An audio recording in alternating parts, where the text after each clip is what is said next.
כפיים. אם כולם מוחאים כפיים אני חוזר אחורה. אם לא, עד שכולם מוחאים כפיים אני פה. סבבה? בן כמה אתה? ילד גדול. נעשה את זה עם זה. ידיים צמודות, תהיה ממושמע. איפה המורה שלו? מה? בקטנה, אחי, לא? אל תדאג, לפעמים זה מצליח.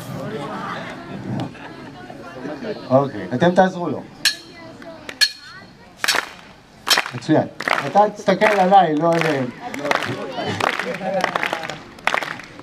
אוקיי, הנה זה מתחיל. אני הולך מעליך, מגיע לפה, כולם למחוא כפיים, כולם למחוא כפיים, כולם, למחוא כפיים, אדון ריים. למחוא כפיים, מצוין, הנה, אני חוזר. מצוין. תעזור לי לקום. גבר, תודה רבה. מגיע לו מחיאות כפיים. תודה רבה, כי היית מצוין. עדיין לא הגיע המקל.